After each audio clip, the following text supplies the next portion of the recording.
Hi, my name is Gina DeBacker and I'm assistant editor at Mother Earth Living, and today I'm going to show you how to make a salve. Now, a salve is something that you might want to keep in your medicine cabinet or your apothecary year-round. It's a really good ointment to keep on hand when you have any kind of skin malady such as a burn, a rash, a wound, a cut, a scrape, anything such as that. So there are two parts to making a salve. The first is you want to make an infused oil. Now, when you're making an infused oil, these are the ingredients that you're going to need. You need a quality vegetable oil, you need a mason jar, a large spoon, a large bowl, a cheesecloth, and a variety of dried herbs. The dried herbs that I'm using today are calendula, comfrey, chamomile. You could also use plantain or arnica.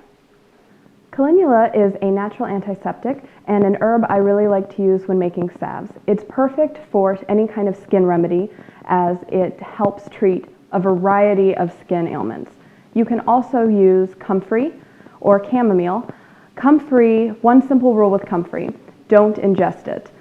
Research indicates that it contains harmful alkaloids, but you can simply use it externally as a salve. It helps stimulate cell growth and repair wounds, burns, sore joints, dry skin, and swelling.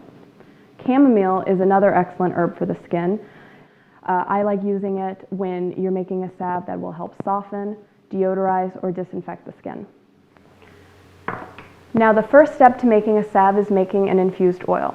Essentially, an infused oil is a carrier oil that has been infused with one or more herb. You can use it to make any oil-based apothecary items such as a lip balm, a massage oil, or today we're going to use it to make a salve. Grab your dried herb and your mason jar and go ahead and fill your mason jar up halfway full with your herb. I'm going to go ahead and just use all of it that I have in here because I have a pretty big mason jar and fill it about halfway full. It gets a little messy, but that's okay. Now, once you've filled your mason jar halfway full with your dried herb, go ahead and grab your quality vegetable oil. I like to use almond oil as it's excellent for the skin.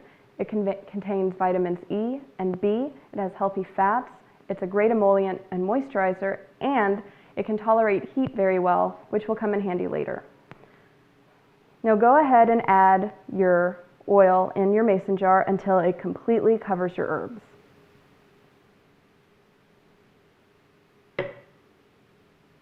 Now the mixture may bubble a little. Just go ahead and grab the end of a spoon and mix it so that the oil completely covers the herbs and so that you remove any bubbles. That's just the oil settling.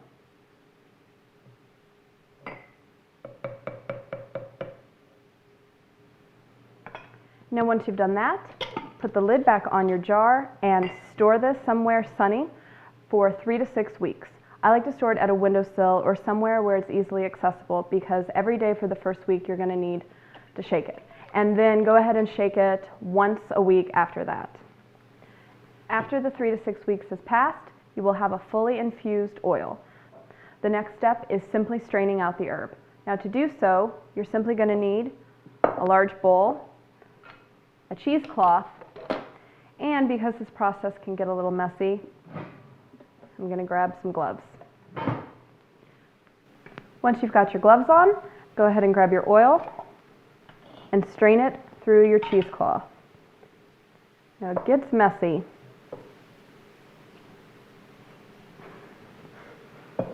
Now gather up your cheesecloth and strain out the herb. And this is where I said it could get messy.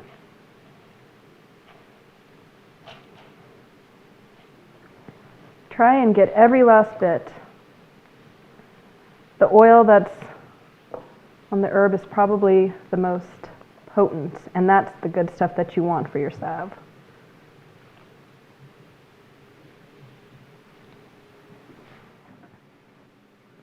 Now once you've strained your oil, you can go ahead and store this in a closed jar for a period of time to use it to make any kind of oil-based apothecary item. But today we're going to go ahead and use the solution to make a salve. Now for a salve, you're going to need your double boiler. Now once your double boiler has warmed up, Add the top part to it, and we're going to use this to melt our beeswax.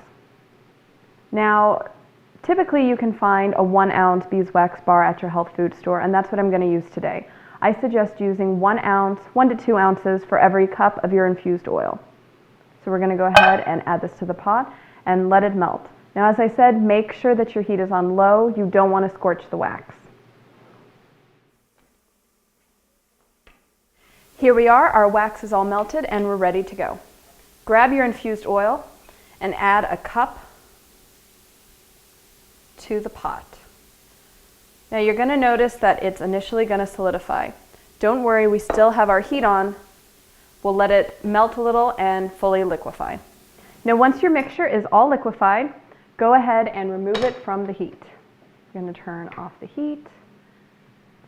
It's a little hot, so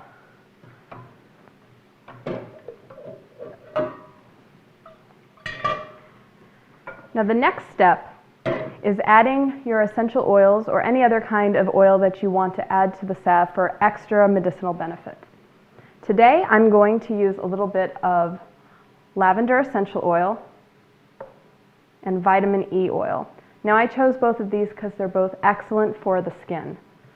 And you want to add them once your salve is off of the heat. So go ahead and just add a few dabs of each for extra benefit. Now the great thing about lavender essential oil is that it's a natural antiseptic, and it doesn't hurt that it smells amazing. I think that's good. Vitamin E oil is another great addition to salves, as it's great for the skin. I'll add just a few drops in here. Now you can measure, but I just like to eye it. Now go ahead and mix your oils in. And now you're ready to pour your salve into your salve tin. Now I went ahead and bought this salve tin at my local health food store. You should be able to find one at a store near you. And what we're going to do is pour our salve into the tin. Now go ahead and grab a towel, as this can also get a little messy.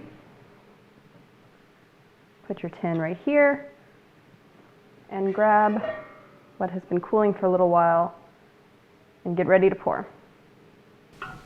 Go ahead and pour this on in there until it's completely full. Usually I make a little more than is necessary, which is fine because then I find these baby twins. Now go ahead and let this sit until it completely solidifies. You want to avoid any unwanted condensation before putting on your lid. But when you're done, it will look like this. If you're interested in learning anything else about making salves or any other apothecary item, please visit our website, motherearthliving.com. I also recommend you check out the books Herbal Recipes for Vibrant Health by Rosemary Gladstar or The Creative Herbal Home by Susan Belsinger and Tina Marie Wilcox. This is Gina DeBacker from Mother Earth Living magazine. Until next time.